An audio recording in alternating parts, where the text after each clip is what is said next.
Good afternoon and welcome to your 3:30 Quays News programme. I'm Elliot Royce. And I'm Tabitha Crowther. On today's show,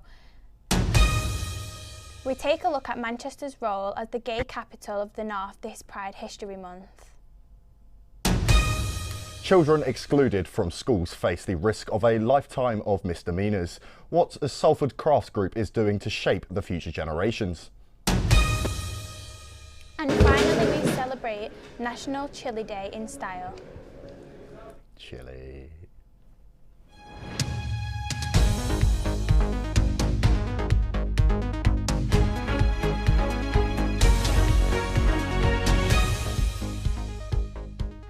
Horror in Rochdale this morning as two elderly people were found dead at an address near Castleton Moor.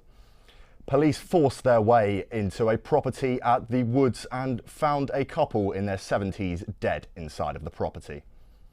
In lighter news, it is LGBTQ History Month and our reporter Bella Francis has been out to find out if Manchester still rightfully holds the title of the UK's gay capital of the North.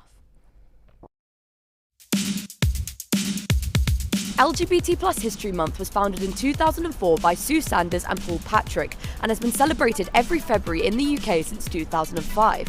For this year's LGBT History Month, Quays TV are getting a whistle-stop tour of some of the dates and locations that have given Manchester the reputation of being the gay capital of the North.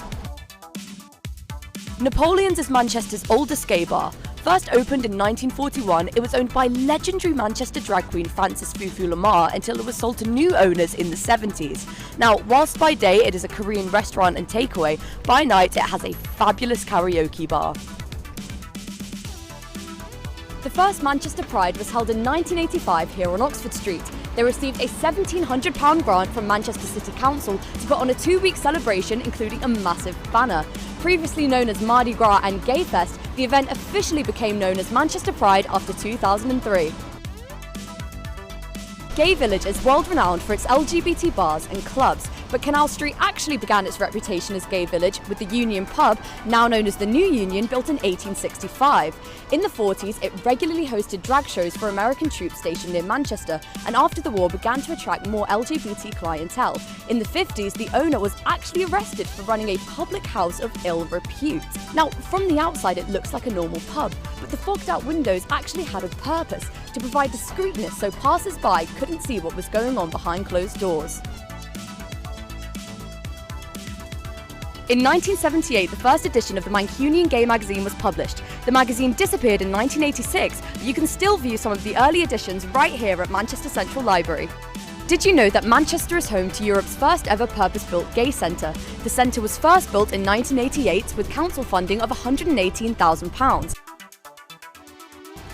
And in 2016, Manchester had its first ever openly gay Lord Mayor, Carl Austin Behan. And that was your quick pit stop tour. What about Manchester do you think makes it the gay capital of the North? Join in the conversation at Quays TV on X. Right, I think I might go back to Gay Village now. Ta-ra! Thank you, Bella. Some very insightful information there. You're always guaranteed a good night out at Gay Village. Now, Old Trafford welcomes Sir Jim Ratcliffe. The billionaire has bought a 25% stake in the club this week. It also has unveiled a 15-year master plan of the redevelopment of the Old Trafford area.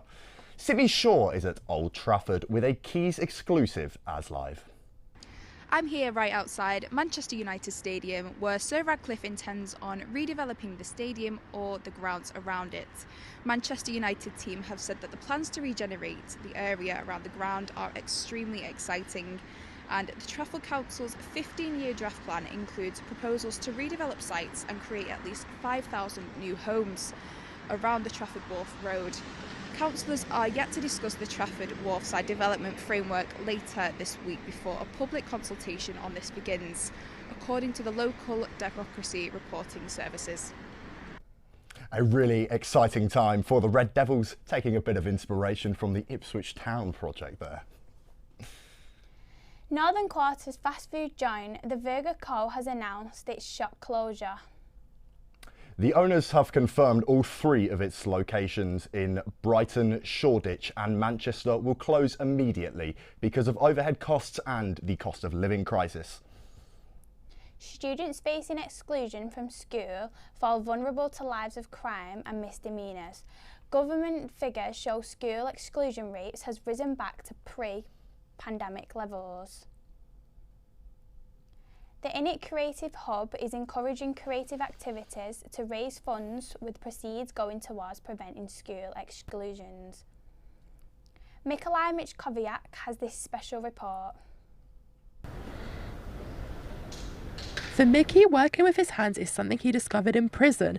He says he ended up in prison because he was excluded from school.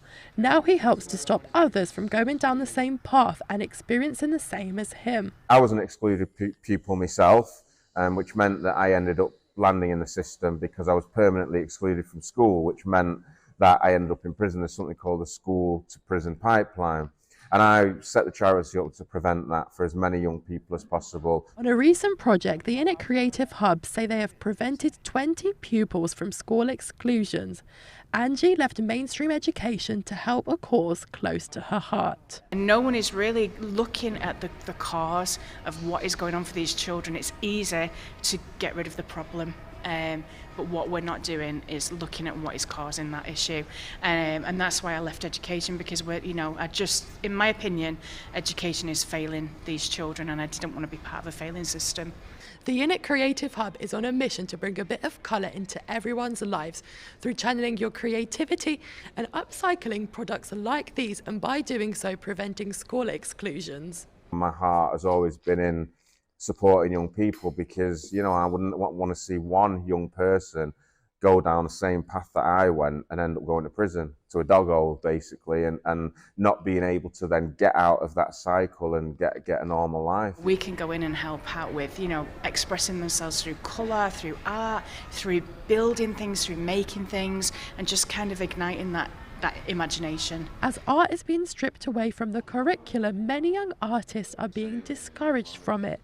But some have found a home here to pursue their passion. Art is just something I do all the time. I'm now a selling artist. I'm a professional makeup artist as well. And art is the foundation of my whole being. It's literally my whole life. 6 men have all denied murder charges for an attack on 33-year-old Ahmed Al-Sharon, resulting in his death last August. Ahmed was drinking coffee with his brother when he was involved in an altercation with the group in Northern Quarter last August. That resulted in Mr. Al-Sharan being stabbed and pushed into the river. Mohammed Hamid, Faraz Hassani, Hussein Malal and Hussein Muhlil, and 2 teenage boys who cannot be named due to their age, all deny the murder charges. Now, we heard from Sydney earlier on the proposed development around Trafford for Man United, but yesterday finally saw the official confirmation of Sir Jim Ratcliffe's 25% takeover of the club. Max Hayes has this special report. Well, Manchester United are back, at least 25% of it anyway. It's taken over a year since the Glazers wanted fresh investment in the club, and yesterday the deal was completed between Sir Jim Ratcliffe and Manchester United. Ratcliffe's £1.3 billion deal means he'll have 25% of the shares owned by the Glazer family. He's the richest man here in the UK, Manchester-born and a lifelong United supporter. He's also the chairman of chemical company Ineos. Ratcliffe said it was a boyhood dream to complete the deal yesterday. Oh, I mean, it feels wonderful, obviously. You sort of have to pinch yourself a little bit. It's not something I could never have contemplated when I was younger, obviously. So it is a bit of a boyhood dream, I suppose, that they're not supposed to come true, but in this case, obviously, it did. But yeah, it's a sort of very proud moment, and I'm very honoured to be able to help take United forward. Ratcliffe's promised lots to the fans, which includes possibly a new stadium being built next to the existing ground in Trafford Park. He also went on to say it's a long-term plan, and the aims include taking United back to Champions League success and competing against the likes of United's rivals such as Man City and Liverpool. But it isn't just Ratcliffe who is craving for that success. The United faithful will be hoping for more silverware in the future under this new era. Max Hayes, Quays News in Manchester. Now, have you ever fixed an item of clubbing, Tabitha? No, I've never have, to be honest, but a university lecturer in Salford says more of us should be able to fix and sew our own clothes. And sewing is one of those craft skills that have seen a bit of a bump in popularity after the pandemic. Our reporter Amethyst O's has more. Across the world, 92 million tonnes of textile is produced every year. Most of that is clothes thrown away when they're not useful. But if more of us could fix our old clothes, could it help improve all of our lives? Sewing is very important. Everybody should learn how to sew. It's one of those life skills that you need. Sewing, along with crochet, cross-stitch and knitting, got more popular while we stayed at home during the pandemic. Hobbycraft is the UK's biggest arts and crafts store and saw their sales of sewing machines, fabric and thread up 150%, 60% and 310% respectively. These costume design students are hoping these traditional skills will help hone their future. Cycling clothes and turning one thing into another, and doing fittings to make sure that the costumes that we're making actually fit the actors. Thinking outside the box is a big thing as well, because we're having to use lots of recyclable fabric because our budget isn't the biggest. So we're trying to think about bigger ideas of like, how could we do that? And then we sort of brainstorm and come up with like different ideas. Even in the age of websites like YouTube and TikTok, skills like knitting and sewing are crucial in preserving the environment. So should more of us take up these traditional hobbies? Amethyst Oates, Quays News. Sewing was never really something I considered during lockdown. What did you do in your time in lockdown to keep you busy? I got involved in a bit of painting. It's a great pastime I really enjoy, but not quite as much as I enjoy a good eating challenge. In celebration of National Chili Day, our reporter Dan Mercer has been out to try the hottest chili in the world.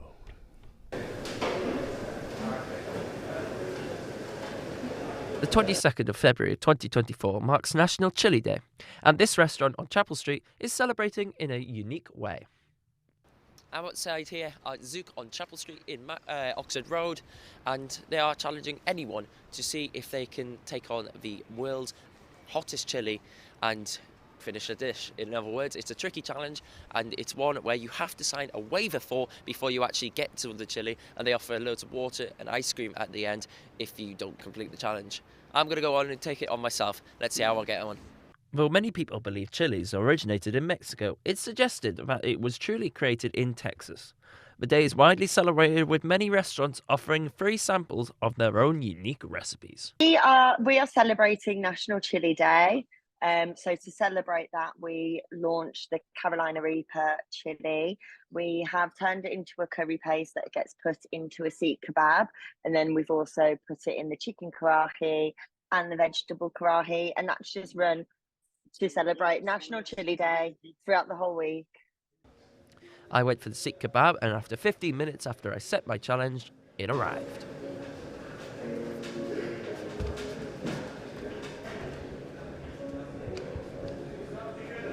The kebab's ingredients include the world's hottest chili, the Carolina Reaper pods, which are grown from seed stocks with a heat up to 2 million SHU.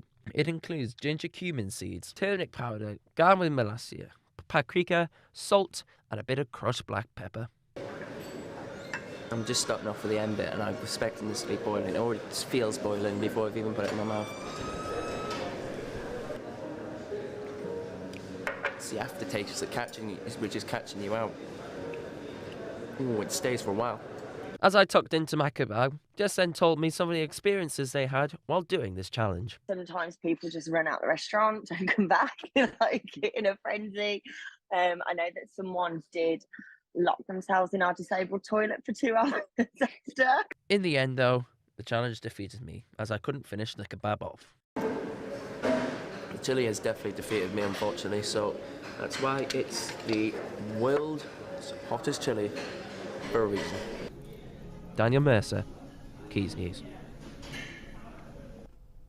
Some spicy stuff there, Dan. Of course, we advise you do not try this at home. Perhaps stick with the jalapenos.